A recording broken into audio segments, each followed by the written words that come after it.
चतुर्थ अध्याय एटा को क्लास सप्तम श्रेणी हाँ सप्तम श्रेणी चतुर्थ अध्याय पढ़े आम कौन ना यूरोपीय मानकर भारत आगमन यूरोपीय माने भारत को केमिति आसते से विषय आम टे ना आलोचना करिया कौन ना भारत को जलपथ आविष्कार करते से यूरोपीय मान सीना आसते केमिति आसते जलपथ आसते हाँ पंचदश शताब्दी कौन है यूरोपीय माने भारत को जलपथ आविष्कार करी एक जुगंतकारी घटना सृष्टि करते बहु पुराणा कालरू यूरोपीय राष्ट्र समूह भारत सह वाणिज्य कारोबार करी आसुथिले जेमती कौन कौन थिला ना पाट वस्त्र से करुथिले लवंग मरीच आदि मसला ता सहित मूल्यवान पत्थर हाथीदांत आदि विलास सामग्री यूरोपीय मानकर अति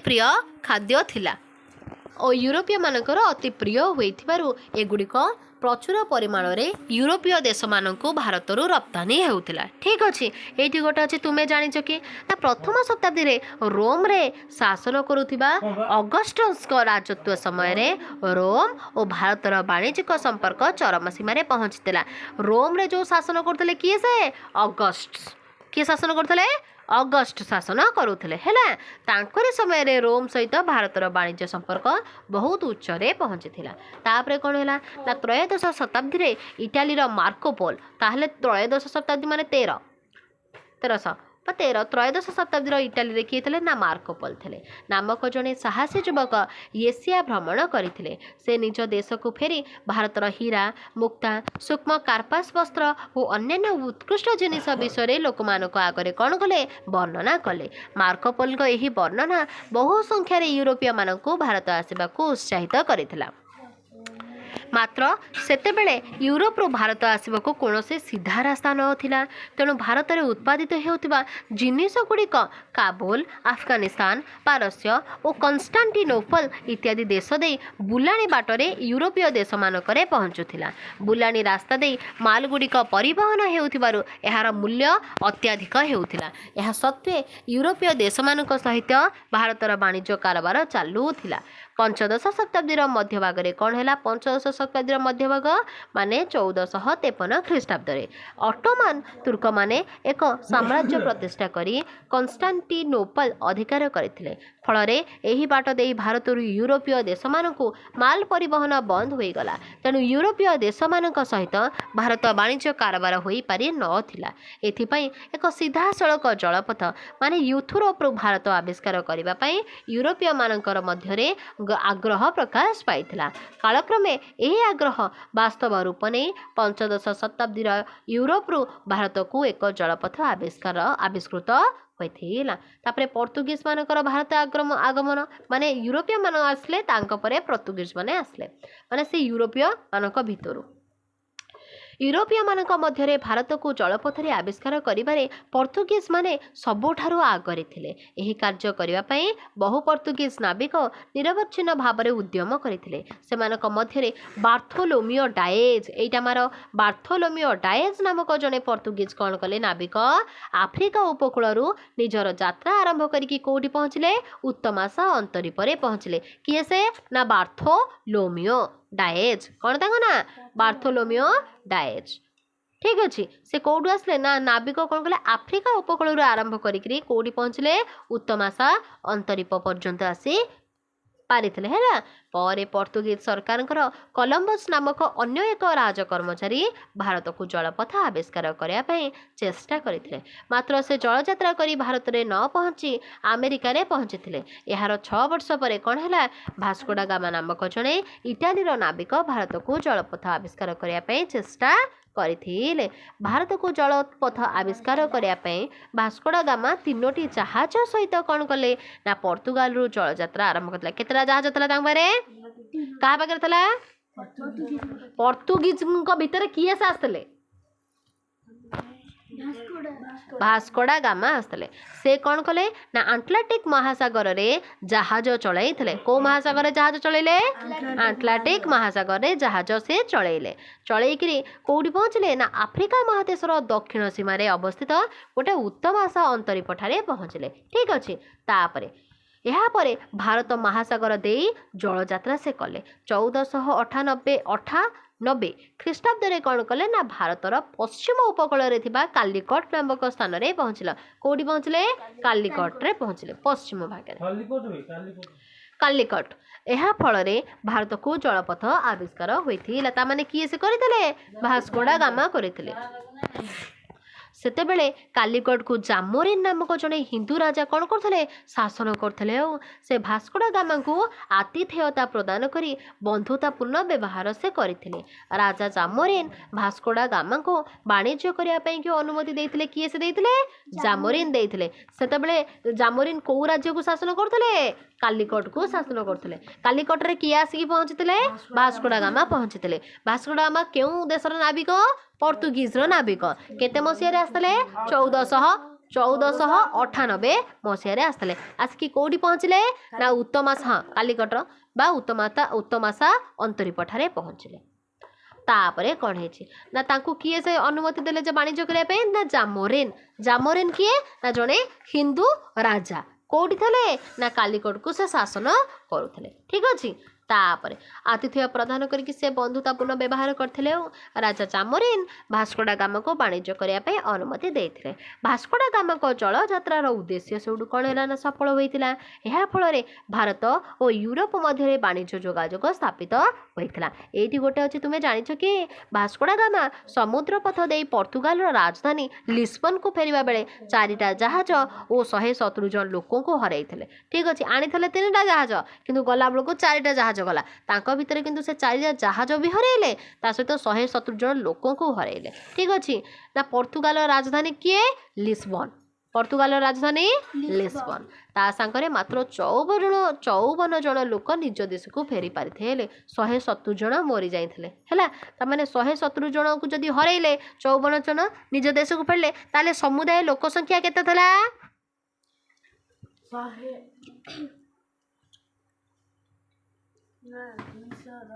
224 ଥିଲେ। ତାପରେ କ'ଣ ହେଇଛି? ଏ ଗଲା ସଫଳ ହୋଇଥିଲା ବୋଲି ପର୍ତ୍ତୁଗୀଜ ମାନେ ସେଉଠୁ ଆଇଲେ। ଦେଖିବା କ'ଣ ନା ଭାସ୍କୋ ଡା ଗାମା କାଲିକଟରେ 6 ମାସ ରହିକି ଅନେକ ମସଲାଜାତ ଦ୍ରବ୍ୟ ଜାହାଜରେ ଭର୍ତ୍ତି କରି ପର୍ତ୍ତୁଗାଲକୁ ଫେରିଗଲେ। କେବେ ଫେରିଲେ? ନା 1499 ଖ୍ରୀଷ୍ଟାବ୍ଦରେ। ମାନେ ଗୋଟେ ବର୍ଷ ରହିଲେ, 58ରେ ଆସିଥିଲେ, 99 ବେଳକୁ ଫେରିଗଲେ। ଲିସ୍ବନରେ ପହଞ୍ଚିଥିଲେ। ନାଇଁ, ଏଠି ଦେଇଛି 6 ମାସ ରହିଥିଲେ। ସେ ପର୍ତ୍ତୁଗୀଜ ରାଜଦରବାରରେ ଭାରତରେ ୟୁରୋପୀୟ ଜିନିଷର ଚାହିଦା ବିଷୟରେ ପ୍ରକାଶ କରିଥିଲେ। ଫଳରେ ଭାରତରେ ବାଣିଜ୍ୟ ବ୍ୟବସାୟ ସରିବା ପାଇଁ ପର୍ତ୍ତୁଗୀଜ ମାନେ ଉତ୍ସାହିତ ହୋଇଥିଲେ। ଫଳରେ 1500 ଖ୍ରୀଷ୍ଟାବ୍ଦ ମାର୍ଚ୍ଚ ମାସରେ କ'ଣ ହେଲା? ପେଡ୍ରୋ ଆଲଭାରେଜ କାବ୍ରେଲ, କ'ଣ ତାଙ୍କ ନାଁ? ପେଡ୍ରୋ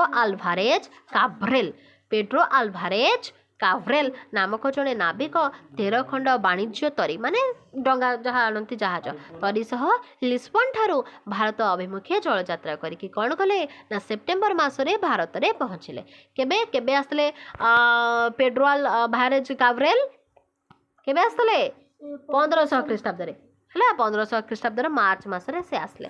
କୋଉଠି ଆସିକି ପହଞ୍ଚିଲେ? ନା ଲିସ୍ବନ ଠାରୁ ଭାରତ ଅଭିମୁଖେ ସେଠୁ ଯାତ୍ରା କଲେ। ଆଉ ହେଲା, ଭାରତରେ ଆସି ପହଞ୍ଚିଲେ। କେତେ ଖଣ୍ଡ ଜାହାଜ ସାଥିରେ ଆଣିଥିଲେ? 13 ଖଣ୍ଡ। କିନ୍ତୁ ଯେତେବେଳେ ଭାସ୍କୋ ଡା ଗାମା ଆସିଥିଲେ, ସିଏ କେତେ ଖଣ୍ଡ ଆଣିଥିଲେ? ମାତ୍ର 3 ଖଣ୍ଡ।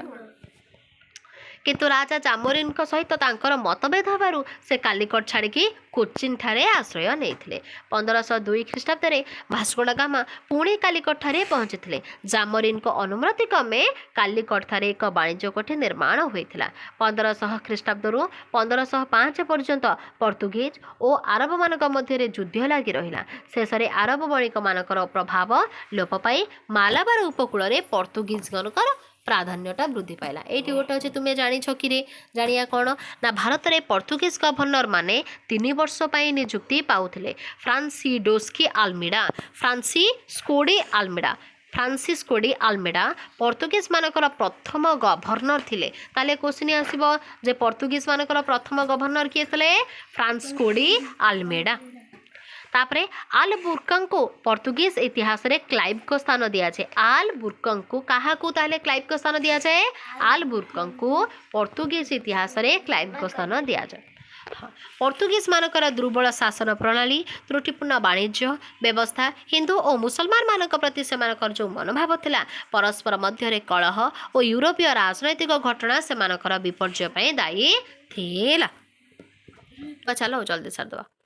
ପରବର୍ତ୍ତୀ ସମୟରେ କ'ଣ ହେଲା ନା ପର୍ତ୍ତୁଗାଲ ରାଜାଙ୍କ ଦ୍ୱାରା ପର୍ତ୍ତୁଗୀଜ ବାଣିଜ୍ୟ ପ୍ରତିଷ୍ଠାନ ପରିଚାଳନା ପାଇଁ ଗଭର୍ଣ୍ଣରମାନେ ନିଯୁକ୍ତି ହୋଇଥିଲେ। ଭାରତରେ ପର୍ତ୍ତୁଗୀଜ ଗଭର୍ଣ୍ଣର ପଦବୀରେ ନିଯୁକ୍ତି ପାଇଥିବା ବ୍ୟକ୍ତିମାନଙ୍କ ମଧ୍ୟରେ ଆଲ ବୁର୍କକ୍ ଶ୍ରେଷ୍ଠ ଥିଲେ। କିଏ ସେ ଶ୍ରେଷ୍ଠ ଥିଲେ? ଆଲ ବୁର୍କକ୍ ଥିଲେ। ସେ ବିଜାପୁର ସୁଲତାନମାନଙ୍କ ଠାରୁ ଗୋଆ ବନ୍ଦର ଅଧିକାର କରିଥିଲେ। ପରବର୍ତ୍ତୀ ଗଭର୍ଣ୍ଣରମାନଙ୍କ ଶାସନ କାଳରେ ଡିଉ, ଡାମନ, ସାଲସେଟ୍ ବେସିନ୍, ବମ୍ବେ ଓ ବଙ୍ଗଦେଶର ହୁଗୁଳି ପ୍ରଭୃତି ସ୍ଥାନ ଅଧିକାର କରିଥିଲେ। ସେମାନେ ପ୍ରାୟ 100 ବର୍ଷ ଧରି ବାଣିଜ୍ୟ ବ୍ୟବସାୟ କ୍ଷେତ୍ରରେ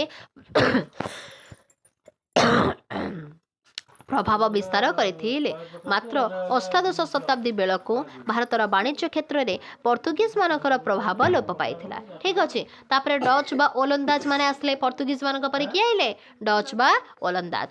16ଶ ଶତାବ୍ଦୀର ଶେଷ ଭାଗରେ ହଲାଣ୍ଡ ଦେଶର ଅଧିବାସୀ ବା ଡଚ୍ ମାନେ ଭାରତକୁ ବାଣିଜ୍ୟ କରିବାକୁ ଆସିଥିଲେ। 1606 ଖ୍ରୀଷ୍ଟାବ୍ଦରେ ସେମାନେ ଡଚ୍ ଇଷ୍ଟ ଇଣ୍ଡିଆ କମ୍ପାନୀ 1602 ଖ୍ରୀଷ୍ଟାବ୍ଦରେ ସେମାନେ ଡଚ୍ ଇଷ୍ଟ ଇଣ୍ଡିଆ କମ୍ପାନୀ ନାମକ ଏକ ବାଣିଜ୍ୟ ସଂସ୍ଥା ଗଠନ କରିଥିଲେ। ଭାରତ ଓ ଦକ୍ଷିଣ ପୂର୍ବ ଏସିଆରୁ ଗରମ ମସଲା ଆମଦାନୀ କରିବା ସେମାନଙ୍କର ପ୍ରଧାନ ଉଦ୍ଦେଶ୍ୟ ଥିଲା। ଡଚ୍ ମାନେ ପର୍ତ୍ତୁଗୀଜମାନଙ୍କୁ ପରାସ୍ତ କରି ସେମାନଙ୍କ ଅଧୀନସ୍ଥ ଅନେକ ଅଞ୍ଚଳ ଅଧିକାର କରିଥିଲେ। ସେମାନେ ଗୁଜରାଟ, କରମଣ୍ଡଳ ଉପକୂଳ, ବଙ୍ଗ, ବିହାର ଆଦି ଅଞ୍ଚଳରେ ବାଣିଜ୍ୟ କୋଠିମାନ ସ୍ଥାପନ କରିଥିଲେ। ଏହା ବ୍ୟତୀତ ମଛଲିପଟ୍ଟନମ, ସୁରତ, କାଶିମ ବଜାର, କୋଚିନ ଓ ବାଲେଶ୍ୱର ଇତ୍ୟାଦି ସ୍ଥାନମାନଙ୍କରେ ବାଣିଜ୍ୟ କେନ୍ଦ୍ରମାନ ସ୍ଥାପନ କରିଥିଲେ। ଭାରତକୁ ଇଂରେଜମାନେ ଆସିଲା ପରେ ଡଚ୍ ମାନେ ପ୍ରବଳ ପ୍ରତିରୋଧର ସମ୍ମୁଖୀନ ହୋଇଥିଲେ। ପରିଶେଷରେ ସେମାନେ ଇଂରେଜ ଓ ଫରାସୀମାନଙ୍କୁ ପ୍ରତିରୋଧ କରି ନ ପାରି ଭାରତ ତ୍ୟାଗ କରି କ'ଣ କଲେ ନା ଜାଭା, ସୁମିତ୍ରା ଓ ମାଳୟ ଦ୍ୱୀପପୁଞ୍ଜରେ ବାଣିଜ୍ୟ କାରବାର କରିଥିଲେ। ଏମାନଙ୍କ ବ୍ୟତୀତ ଡେନମାର୍କ ଦେଶର ଅଧିବାସୀ ବା ଦିନାର ମାନେ କୋଉ ଦେଶର ଅଧିବାସୀ? ଡେନମାର୍କର ଅଧିବାସୀ ବଙ୍ଗ ଦେଶର ଶ୍ରୀରାମପୁରଠାରେ ବାଣିଜ୍ୟ କୋଠିମାନ ସ୍ଥାପନ କରି ବିଭିନ୍ନ ପ୍ରକାରର ବ୍ୟବସାୟ କରିଥିଲେ। ତାପରେ ଡଚ୍ ମାନଙ୍କ ପରେ ଇଂରାଜୀ ଇଷ୍ଟ ଇଣ୍ଡିଆ କମ୍ପାନୀ ଆସିଲା।